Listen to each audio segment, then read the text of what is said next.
defensive end. Number 4 is the benefit of good eyes. Is on offense, Solomon's got the ball. You guys jump down in the post, right post. No, it's always as you look at the basket. Okay? Okay. Solomon has it. In fact, go on the left block. This might be a better example. So let's say you just pass to him and you go away. Okay? Post up and then get out of there. Get out of there. Okay. When he was in there, Solomon, because you can see him and his help and the help, would that have been a good time to drive it? No. No. This, though, becomes a good time to drive it. Okay? Step out to the corner or get into some kind of screening action. Now look at this. Different picture. Okay, you guys think about the way you play. Do you just get it and go because you think you can beat the guy or you want to score? Oblivious to where the help is. You got to see the help. Okay, close your eyes. Where's the help?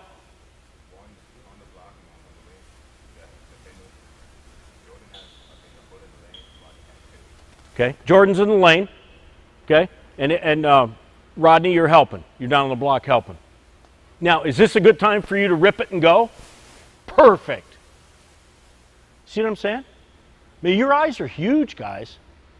Just don't do things because, you know, well, he threw it to me in the wing. I think I'll try to take my guy. No, no, no, no, no. No, really have some sense about what you're doing, but your eyes tell the story, man. It's amazing. All right, what's next? 5? All right, this is a great one. Okay, all he's going to do is V-cut. He's going to take his defender down,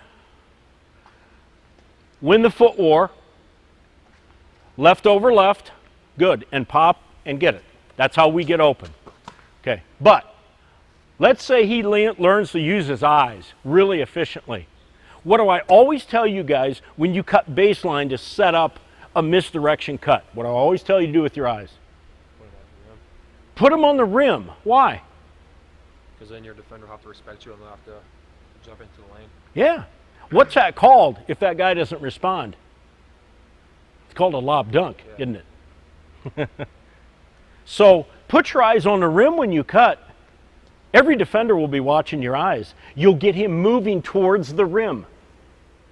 You do that with your eyes. Then you stop, change the speed and direction, win the foot war, and get open. And like Marquette, catch and face the goal. We don't do that nearly enough.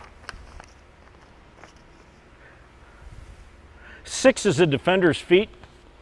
Okay. Get the ball right up here, right up top. Okay. Square up on him. Square up on him. Okay. And you don't have to look because you can see that. You can because of your peripheral vision.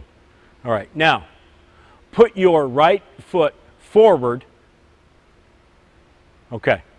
Now, I just told you what I wanted him to do, but can you look him in the eye and see where his feet are? Okay. Which foot should he attack? The right foot or the left foot?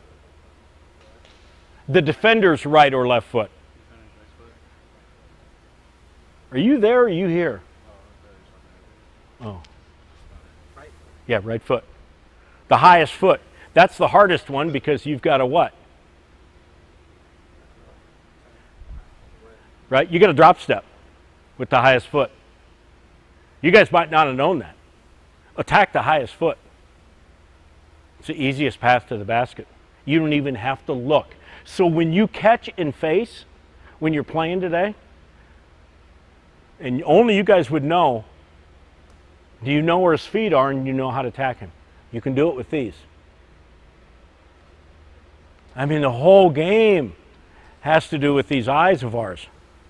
All right? Get down on the block. This one didn't even make my list. Okay, get the ball to Malcolm. Okay, you're a three-point shooter, right? Which you are. Okay, face the goal. Okay, on a normal closeout, if Solomon catches it in the wing and here comes the closeout, where should your eyes be?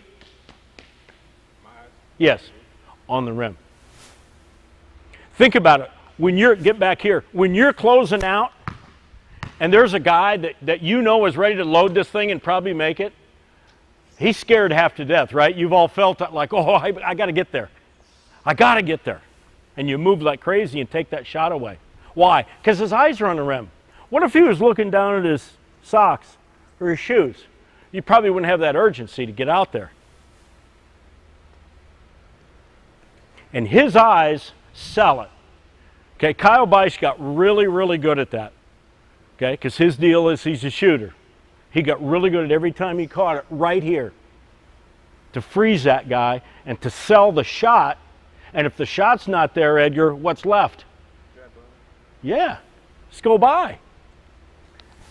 And that's all created because of Solomon's eyes. Get the ball, take the ball out of bounds right here. So I saw, this is the last one. I saw this play. I don't know if it's in the playoffs or not. Okay, so somebody guard Malcolm.